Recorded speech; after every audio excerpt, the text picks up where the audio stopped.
welcome again to my YouTube channel. It's your girl Farida. Thank you for clicking on today's video. Thank you so much for subscribing. I really appreciate you guys. As you can already tell from the title of today's video, I'll be talking about how I self-funded my tuition fees in the UK. Previously I did a video about the cost of studying in the UK, like the cost of tuition fees and whether you can actually pay for it by working part-time.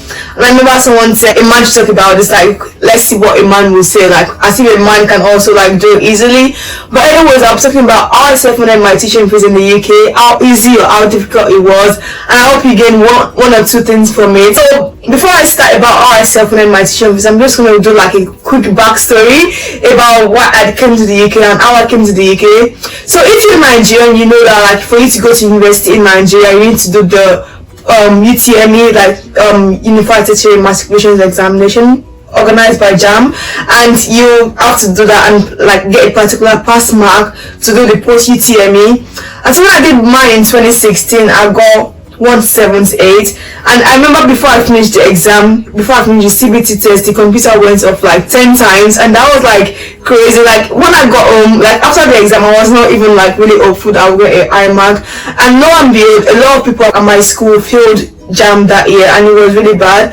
And so because of that, I thought, okay, what was I going to do next? So my parents enrolled me to do A-levels in Ibadan, and if you're Nigerian, you know what Ibadan is, obvious. And I did A-levels in EAC, Educational Advancement Center, and while I was in my A-levels, I was also preparing to do JAM again. When I did JAM again, I got 298 or 289, which was really good.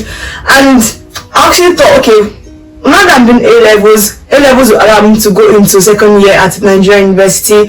Why not see if I can go abroad? And before I finished secondary school, I always thought I wanted to go abroad to study, and my dream university was Edinburgh University. And if you've considered going to Edinburgh University, you know that it's a very expensive one, and it was like £19,000, and I'm like, okay, there's no way we'll be able to afford that. Like, stop dreaming and be realistic. And so that was when I realized and checked online about like universities in the UK that I could go to, and I applied on UCAS to the University of East London, University of Manchester, University of Liverpool, and two other, University of Westminster, and one more university. So I applied to 5 universities. So initially I thought I could not apply to the universities directly, and that was where I made a mistake. I had to pay an application fee, and luckily one of my friends' mom paid for my application fee because we didn't have like a domiciliary account to pay.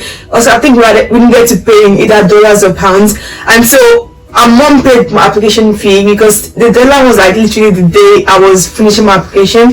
And so she paid the application fee, and then my mom sent naira to her, which was like really good. And so that was where the journey started. And then after I paid the application fee, I did post UTME, applied to Unilorin, and till today Unilorin has not offered me admission. So imagine I was waiting on Unilorin to offer me admission. This is where I will still be waiting. So maybe I would have done another JAM like over the years. But it's like the system in Nigeria just like fails you. It makes you feel like you're not good enough, or like you can't really achieve things, and it just frustrates you really.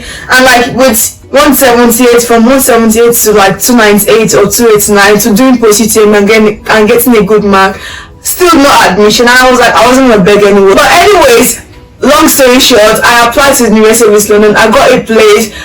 And because of money issues, I had to defer my start dates from 2017 to 2018. When I initially got an offer in 2017, I had to pay a deposit of £4,000. I also got a scholarship of £3,000, which I lost because I didn't start that because we couldn't raise all of the money. If you've already been thinking about studying in the UK, you know that you have to have a maintenance amount of £11,385, and we didn't have that money because it's a lot of money. And unless you're like super rich, you can easily like just go to your bank account and like show that you have £11,385. But anyways, we were trying to get a loan. Like we got a loan, we asked family members and friends, but we didn't get any help really from them. So because of that, I had to like defer to 2018, and within that 1 year we were able to raise the money to apply for the visa. We were able to like raise the tuition fees. And one thing I actually did that I felt that was really helpful was that I kept the £4,000 with the university. If for example you're also in a situation where you have to like defer your start date, I would definitely advise you not to take your money back from the university. Don't ask for a refund. Keep the money with them so that you know that you actually committed. For example, if I had asked for a refund and collected my money back, maybe I would have had to like do JAM again and go like and done the post-UTM, and I would be in a Nigerian university now trying to finish a law degree that takes 5 years. the system here works better. But anyways, before I started my first year in 2018, I already like paid the £4,000 deposit. I lost the scholarship, but when I reapplied in 2018, I got £2,000. So that was £4,000 plus £2,000 plus £6,000. And then before September of 2018, I already paid all of the tuition fees for first year, which was really good. And the only thing that we had to show was a maintenance amount of 11,385, and so that was like super easy, and I got my visa. And so for me, first year of university was already fully paid before I started, which was a good relief, because imagine only having paid like £6,000 and then having to like work like a crazy person to like pay the rest of the money. It would have been super stressful. But anyways, once I started university, like first year was already fully paid, and I was working from first year to like save up for second year. I got the offer from the University of East London. I told my parents that I was gonna work, like try to raise the money, but obviously that was just a dream that I had, because I was like, I also them, oh, you don't have to worry, like I'll have the money, I'll work 20 hours, I'll work extra hours during the holidays, I'll have all of the money, like you won't have to worry about me at all. So long story short, once I got here in September, I was trying to get a job. It was very difficult. Like once you come here, it's not gonna be like super easy that you get a job. It will take a while. So don't feel sad if you don't get a job immediately. I got a job in October with an hospitality agency. I was working as a waitress, going from place to place, and I was doing that. Like it was going well. From September to December, I had a place I was paying like £90 a week for, and so it was like from the money I was getting from this agency working as a waitress, I was able to pay my rent, and then I was able to save up a little bit, but I wasn't able to save up a lot of money. I was earning roughly £200 a week, paying £90 a week for rent. I had £110 left, and I thought that okay, if we continue like this, there's no way I'll be able to save enough money for my second year tuition fees. In December of 2018, I decided to move in with a friend. Luckily, with this friend I lived with, I lived there from December to April, and I only paid like £75 a month in rent, which was like super helpful. Like it was a good way for me to save money, because I knew that from like that £200 roughly that I was earning a week, I was only paying £75 a month in rent. So it wasn't even weekly, it was a month, and that was like really good. Like I'm really grateful to her to have like allowed me to stay with her and her mom, which was like a very good opportunity. That may not be the case for you. And one thing I will also say before I continue is that if you're able to live with a relative, it could also be an option, but personally I wouldn't recommend it, because one of my friends lived with a relative and it was not the nicest experience. You think that these people are your family members, and obviously you come to the UK, they should like be happy to like just have you in their house, but obviously everyone here is trying to also live their life and work like crazy to like support their own family members, and you will be coming as an extra burden that they probably don't want in their house. And obviously because your family, they may want to like pretend or act like they really want you there, but deep down they don't want you there. So but obviously if you have family members that you can stay with, it's something that you can also consider, but personally I wouldn't do that. But anyways, that is another way that you could also save up money. But so from December to April, I lived with a friend until I had to move out in April, because a lot of things happened. She had issues with her mom, the police were involved, she had to move out, and the police were like, who is this person, like why is she like why should I squatting on your couch? Like, cause I was literally sleeping on their couch, and it was like, okay, well I'm actually here because the police wanted out to be out of the house, and I was there, like I wasn't a tenant. They wanted me out also, basically. So from there in April, I didn't have a place to live. I was basically homeless, and luckily I was able to find a place like very quickly, because while I was working, my boss's sister like offered me a place to live, but obviously I was still paying rent. It wasn't for free, so I stayed there for like a month until I found a place of my own to rent. From December to April, I was only paying a little amount of money in rent, and then from April until like the next September, like once it was like June, July like this, I was back to like working full time, like working crazy hours, working like 60 hours. Like it was really stressful, but I knew I had to like work hard to save up money for my tuition fees. And then the thing at my uni also is that you can pay in installments. So I don't know about what uni you want to go to or what uni you've applied to, but one thing you should also check is that okay, this uni that I want to go to, they allow me to pay in like 6 installments, 5 installments, 10 installments or whatever. Like what is the installment plan like? You should also check that, because at my university, the University of East London, you can pay in installments, and that means that at my university you pay in 5 installments, which allows you to split up your tuition fee payments in like in 5 payments, and that is really good because I was able to pay from September to February. But because I couldn't pay all of the amounts in February, also I had to like ask for an extension, and so I think I finished paying like around May, which was really good. So that is one thing you should also check. And it was like super crazy, but even though I was working like a crazy person during the holidays, like I was saving up all of my 20 hours, like I wasn't paying a lot of money in rent. And even when I had to move out of my friend's house, I was only paying like £200 a month for rent, which was also really good. The thing still remains that I was working like a crazy person, but at the end of the day, I was only able to save up 70% of the tuition fees that I had to pay. And I had like 2 friends from my university who even offered me some money, which also helped to like raise which was also part of the 70% I was able to raise. And then the 30% was paid by my parents, which was like very helpful.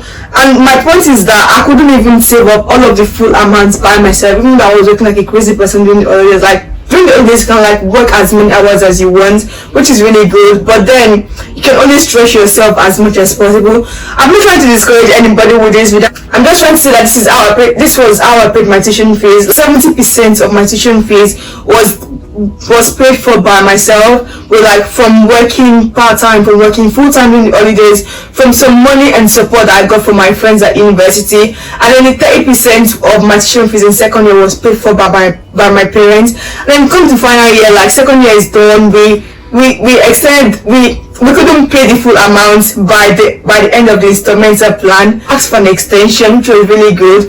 Then it came to final year, obviously COVID happened. I couldn't work because of COVID. Like when COVID happened, I was still working for a while. I was still trying to save money because I knew that tuition fees, like I would soon have to pay my tuition fees for final year. And the thing at my university is that the tuition fees also increase every year, but it doesn't increase by like a huge percentage. It increases by 5% or so every year. But obviously 5% increase is still something.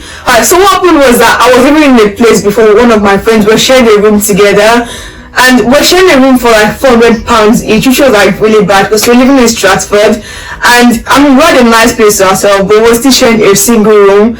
But it was a very large room, but it was still a lot of money to share. Like we're paying £400 each to share a room. Like that is not smart. But at that time that we're trying to find a place, that was the only place we could find. My friend and I lived together in Stratford, like in a shared room for like 4 months, and then lockdown happened, and I had to stay at my boyfriend's family's house for like 1 year, like literally. So like for 1 year I didn't pay any rent at all, which was also really helpful.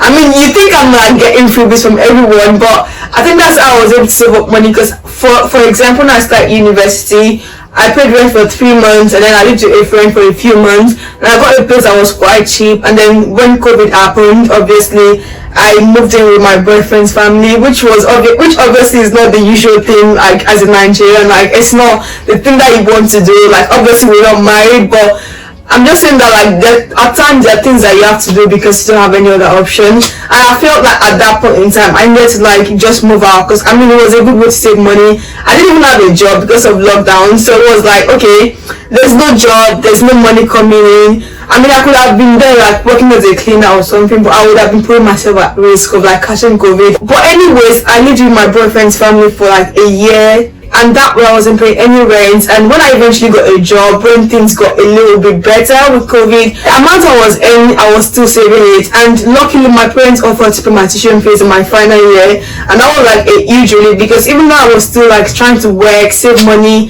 to pay for my final year tuition fees, my parents still paid for my final year. So long story short, like first year tuition fees were fully paid for by my parents. Second year tuition fees, that I was like, oh yeah, like before I left Nigeria, I was like, oh, you won't have to worry, I'll work like a crazy person, I'll make all of this money, I'll pay for my rent, for my maintenance and everything. And yeah, like I pay for my maintenance, I pay for my rent, but even in second year I was only able to pay 70% of my tuition fees, and that meant that I was working like a crazy person. But anyways, even though it was that way, all of my rent from my first year to final year up until now has still been paid for by myself. So I think when you come to the UK, you need to be realistic. Okay, if I'm working 20 hours a week, that means I will only be able to save up money to pay for my rent ideally, because if you're talking about tuition fees, it will be very difficult. if there was no COVID when I was going into my final year, I would have still been the one to pay my final year tuition fees, maybe like 70% of it still, because I would still have been working, like saving up money. But the point is that it is very stressful, it is very difficult. But obviously I would still encourage anyone that wants to leave Nigeria or any part of the world or any part of Africa or any part of the world basically to come to the UK, because this is a good place to be. Like for me personally, I'm very, very grateful that I left Nigeria to come here, because I feel like my life would probably like plan out different if I stayed in Nigeria.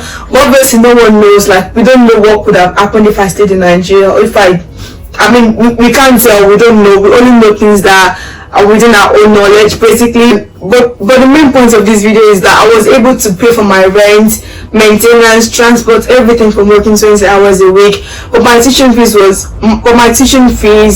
were quite difficult to pay for with just working 20 hours and even working full time during the holidays. But obviously that also depends on the kind of job you're doing, because if you come here and you're working, like if you already like got an undergrad degree and you do your masters, then it means that you probably get a better job. Obviously that is still not guaranteed, because there's a lot of people that come here and they still like do menial jobs and they earn like £10 an hour. But if you're lucky, if you're one of those people that actually get a proper job that pays you like the wages you deserve with your skills and the experience, and that would be really good. But that is not always guaranteed. But for me personally, I was just working like as a waitress, cleaner, toilet attendant, various sorts of all jobs I did. And oh my days, some days I'll be crying like, why did I do this to myself? Like, why did I leave Nigeria to come and like suffer here? Like, for example, when I was living in Nigeria, I had my own room to myself, I had an ensuite, I had my parents' house to live in, like no one to stress me, no landlord issues, no tenant issues, no housemate issues. Like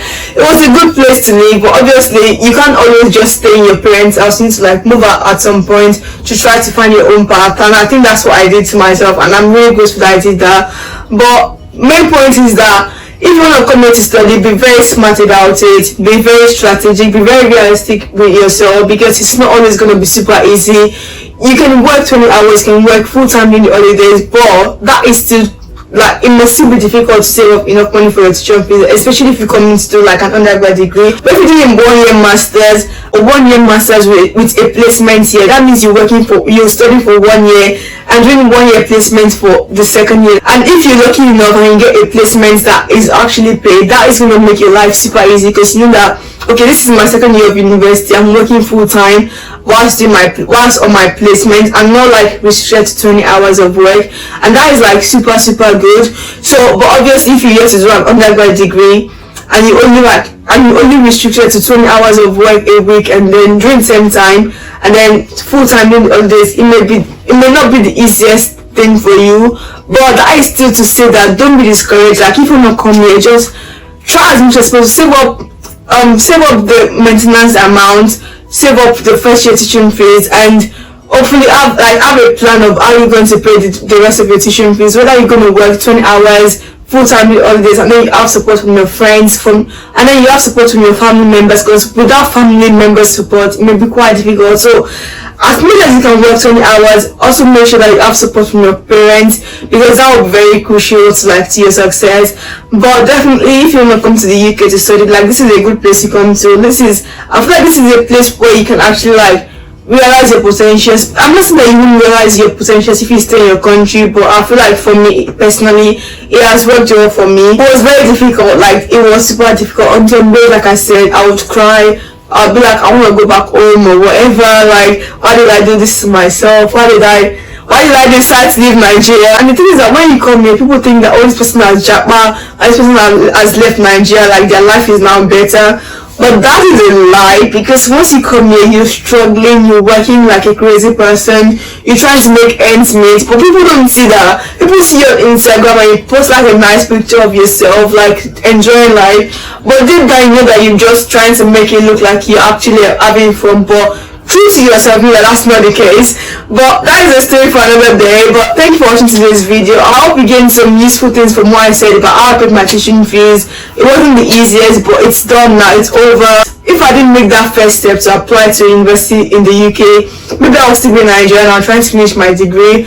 But I'm really glad I took that first step. So I think one thing first is to take that first step to apply. Have a plan about how you're going to pay your tuition fees, and be realistic with yourself. Don't just come here with the plan that, oh, I'm not going to have any parental support, I'm going to do it all by myself. Especially if you're going to be doing an undergraduate degree. If it's a master's for a year, or a year with a placement, or 2 years, I think that is still manageable. But then when it's coming to 3 years and you want to do that by yourself, all by yourself alone, it may be quite difficult. And lastly, check the instrumental plan at your university. Check that it works for you. And that'll be the end of today's video. I hope you enjoyed today's video. Thank you for watching, and I'll see you again next time. Bye.